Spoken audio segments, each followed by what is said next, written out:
In this video, we're going to take a look at the Black Rock Canyon Campground in Joshua Tree National Park.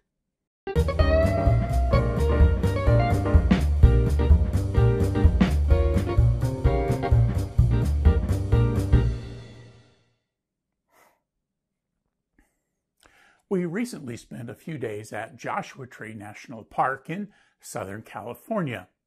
We hadn't camped at a national park before, so we looked at the options at Joshua Tree and decided to try the Black Rock Canyon Campground in the northwest corner of the park. We chose Black Rock Canyon because it was just a couple of miles from Yucca Valley, California, so there were restaurants and shopping nearby, as well as cellular and data service. As with nearly all national park campgrounds, reservations are a must. If you're looking for a specific week to match up with employer-granted time off or the kids' school breaks, you'll want to make them as soon as the month opens up on recreation.gov. That's usually 6 months out. I wasn't as time constrained, but even 8 weeks out, I got the last RV-capable campsite within the 3-week window we'd planned on traveling.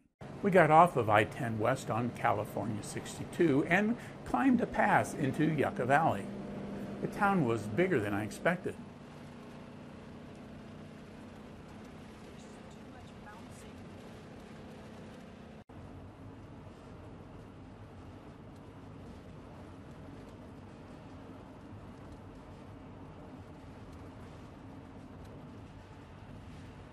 You can access the campground via some residential streets headed up the mountain going south.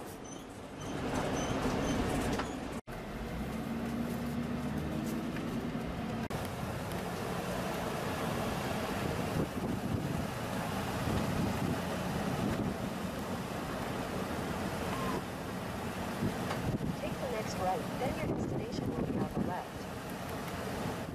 There are many campsites at the Black Rock Campground, but many are for tent camping only. That applies to campsites in the central part of the park too. In fact, some of the park campgrounds are tent camper only, so be sure to double check the campsite descriptions when you reserve. Reservations aren't required in the summer off-season, but 100 to 110 degree temperatures make the park a challenge that time of year. Black Rock has some amenities not found in some of the other campgrounds in Joshua Tree. For example, while all the campsites are dry camping, Black Rock has a dump station, fresh water, and a couple of bathroom structures with nice, clean, flush toilets and vanities with running water. There's a nature center where you check in.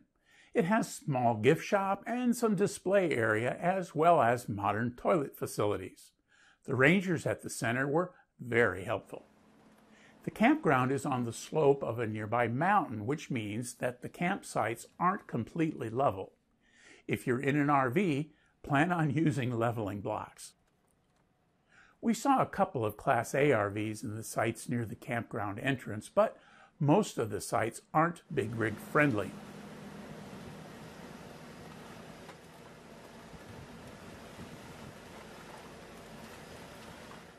Our 28-foot Class C motorhome fit nicely in our site, but there were a couple of tight turns within the campground to get there.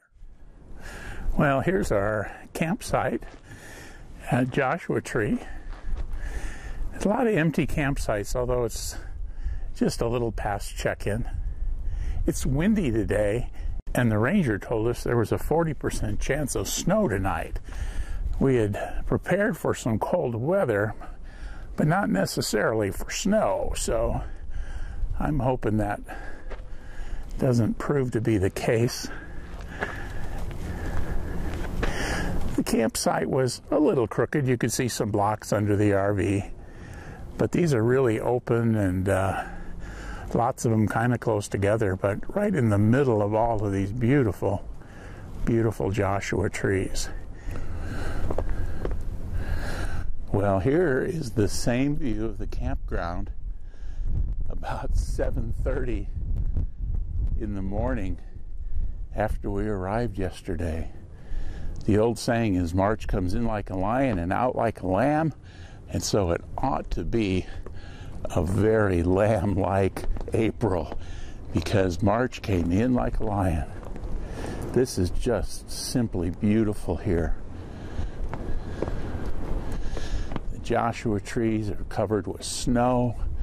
The vehicles have got snow. It's a kind of a soft, sticky snow. You could hear it raining all night, but obviously it wasn't rain. It was more of this ice and snow. It doesn't feel like it's below freezing this morning, but it is simply a beautiful sight here in the Black Rock Canyon Campground in Joshua Tree National Park.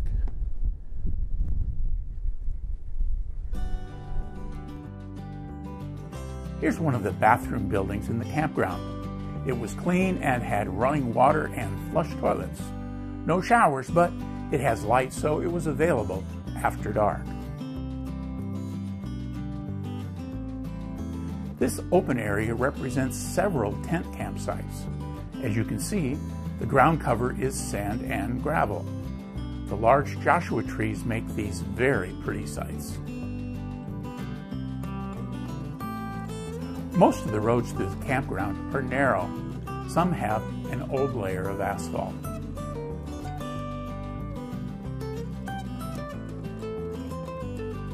This is a better perspective on the campsite's slope. They are fairly flat with a bit of a slope down the hill. Again, the sites are sandy and filled with beautiful Joshua trees.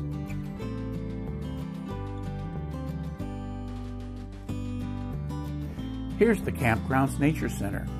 The entry point is over by the flagpole. This is where you check in.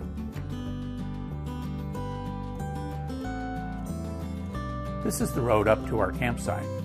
At the top, it loops around to the bathroom building. These campsites are numbered in the 30s and 40s, if you're looking at a map. You enter the campground from the north and stop at the Nature Center. Rangers are at the welcome desk from 8 to 5 to answer questions and to check campers in. One of the interesting things about the Black Rock Canyon Campground is that while it is in the park, there's no access to the park proper.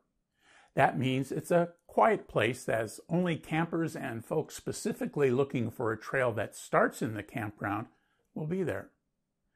That also means that you will need to exit the campground and drive about 7 miles to the Park Welcome Center in the town of Joshua Tree, and then another 5 miles or so south to the fee station at the park entrance.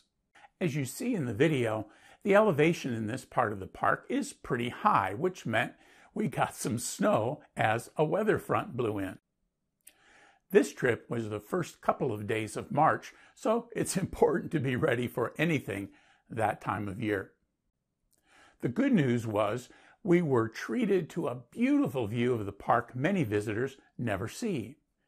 Opening my camper door that first morning was like stepping into a scene from a Christmas card. We really enjoyed our stay in the Black Rock Canyon Campground. The towns of Yucca Valley and Joshua Tree are nearby and are big enough for lots of restaurant choices, grocery stores, RV repair shops, and a Walmart. Look for my video on the park itself. I'll link it in the end card following this video.